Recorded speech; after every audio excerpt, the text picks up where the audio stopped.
at this time, happy to talk with Mason County Sheriff Casey Salisbury. And let's say good morning to you, Casey. How you doing? Great. Nice seeing you the other night as we were kind of celebrating Dale and Jerry's retirement party here at the station. You came down, and it was fun to see a lot of folks. That was so nice. And it was just thrilled all these years to know Dale and Jerry when they came in and what they've done here and the participation with the community. And I was telling you a minute ago, I've talked numerous times to a guy on the phone, and he walked up and said, "Hi, I'm Nick Scott," in that deep voice. To have never met him before, his voice was very distinguishing. I would have known in a moment once he kept talking. But what a wonderful evening for them and for the community. Yeah, for sure. It was a lot of fun. So the distracted driving law went into effect yesterday. Yes. This is a big deal. Yes, it is. One of the toughest, if not considered the toughest in the nation now. You can't really do anything. Are people going to be able to follow this, or how are we going to get? I don't know. There was some things in that. I'm sure there was plenty of other people that consulted on that outside of our office immediately. But I was thinking about things like people driving along and reaching down and taking a drink of coffee. Sure.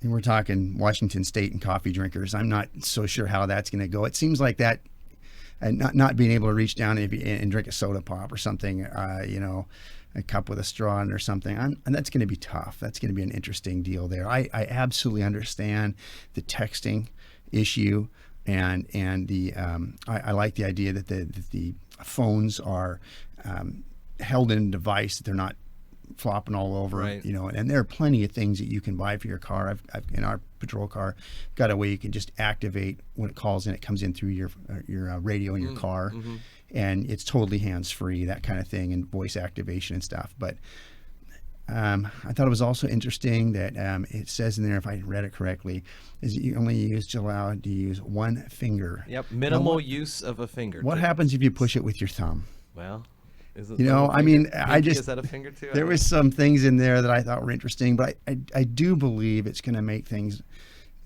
more safe. There have been just a tremendous increase in the types of accidents involving vehicles when attention is very divided.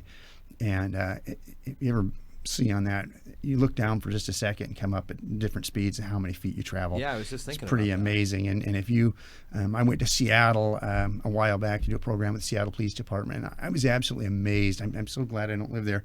I was amazed at I-5 going into Seattle. I was driving along and I looked over, and there was a guy with his laptop, like a smaller laptop, on the dash of his car. I don't know if he's doing his taxes or what he's doing as he's driving down the freeway. It just amazed me. And then another one that I was just thrown.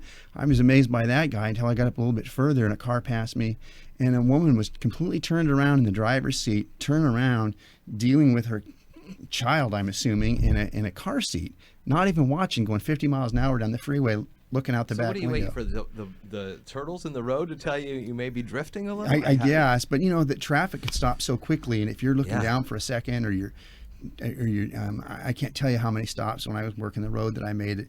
You can almost tell that they're not a DUI because the car moves over, it bounces back the lane real quick, moves over and bounces back real quick, and you pull up next to them and they're putting on their makeup or hairspray or doing whatever it is that's going on in there.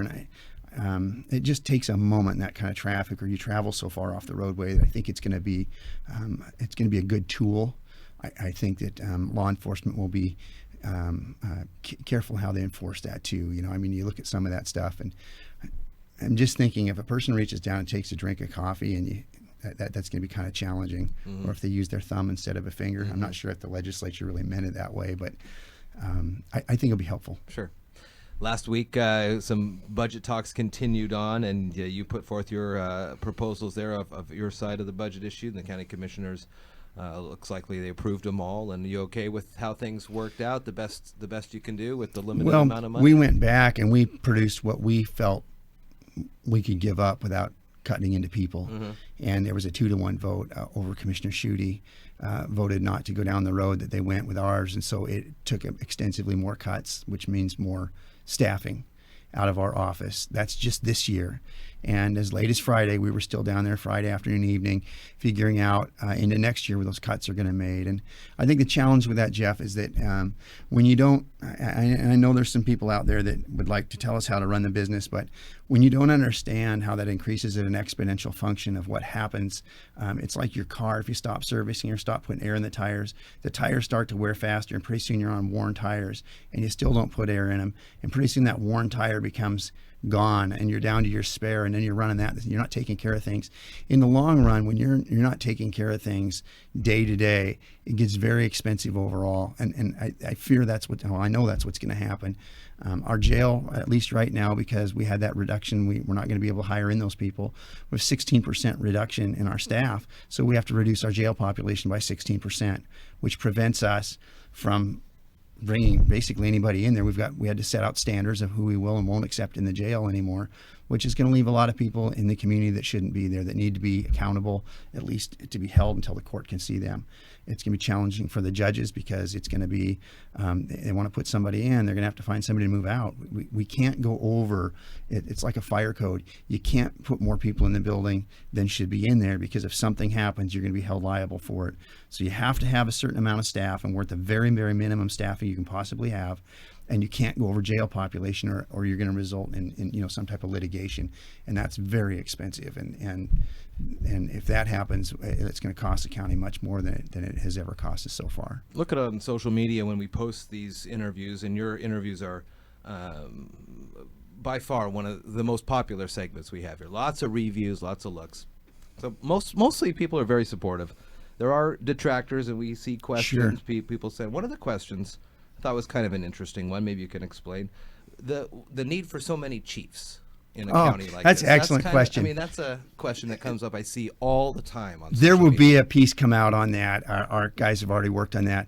It's interesting that, like the other day when we were sitting in there in the office going over all these segments. Yeah. In other agencies, they actually have support staff that does that. So our chiefs are not doing just a chief's job. They're also doing part of the financial piece that goes through, like in other agencies. The chiefs aren't doing that. Plus, we don't have any captains. We don't have any majors. We don't have loads of lieutenants. We have 2 lieutenants. Okay. And we don't have near as many sergeants. The other piece that you look at in many of the agencies, and Chief Spurling did a wonderful comparison on this. Most agencies, for every badge that you have out there, have a few people behind them doing support staff work, the paperwork that goes to court and all that kind of things. We are way, way behind our comparating counties. And if you look at the actual numbers and actually to our comparison counties, we're not even close.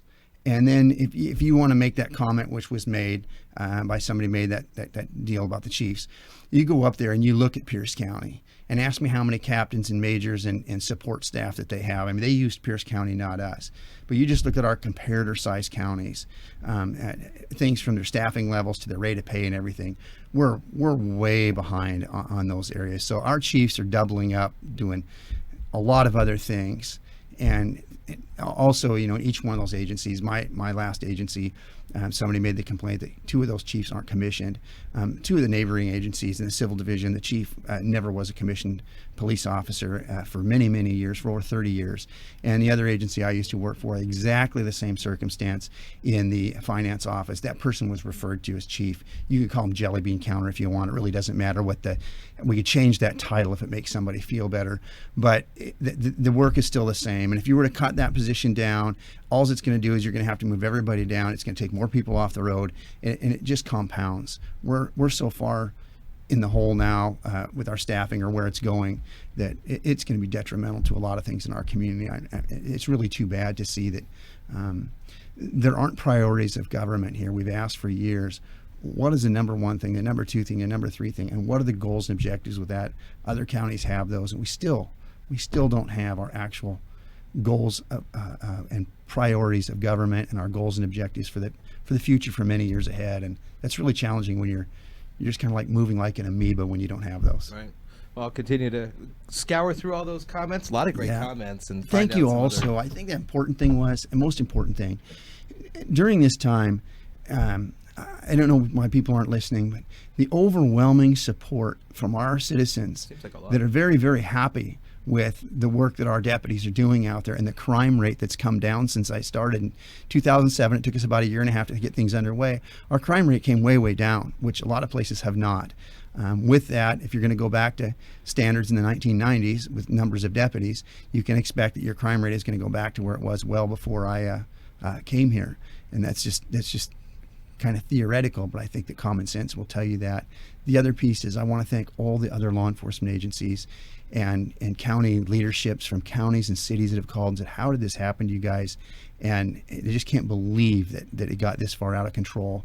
And those other agencies that have called offered to send staff down to hire our people. Oh, wow. And make some great offers. So it's really nice that all our comparator counties, the same size as us, our sister counties, they're all doing great. The other counties in the state are hiring, and it's tragic to see that our county's going for some reason the opposite direction of everybody else. What's going on in the sheriff's office this week? Well, we have a great week coming up for us. I mean, we're going to keep going. I no matter what, I listened to Sheriff Pastor a couple of years ago when Pierce County had some cuts. Says, no matter what, the men and women of our law enforcement are going to do their very best with the resources they have. It's just the way they are. This week, I have the United States Marshals Service coming down. The Chief of the United States Marshal is expected to be here. If not, Deputy Chief Mike Lee will be here. And they're going to swear in a number of our deputies as United States Marshal commissions, which last year during one of the homicides, when you get to where something goes out of state, you're limited by your commissions to where you can go. Mm-hmm. So we will have some of our people with limited commissions with the US Marshals Service. So if we have to go state to state on that kind of arrest, they're there.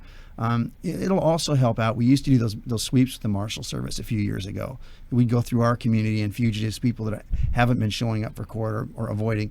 We work with the Marshal Service and their technology. We'd form up groups, each group with a marshal, and then a number of deputies and officers from other agencies, and we'd go out and do warrant sweeps and scoop up all these people. Then we'd go over and we'd help Grays Harbor. Then we'd help Pacific. We'd help Thurston. Our challenge will be, I guess the good part of it is we'll still be able to help the other counties. They have jail capacity to put people in. If we can help the counties around us put bad guys in jail, it may keep from some of them being here, but it still allows us to travel and do things differently out of state on federal commission than it does state. And so I really appreciate the Marshal Service helping us out in that way. And then they'll be here for about an hour to speak about the United States Marshal Service, what they offer and what they do as a federal agency. Oh, cool. Very neat. Mason County Sheriff Casey Salisbury, always thank you for your time here on the air. Have a good week. Thank you. Thank you so much.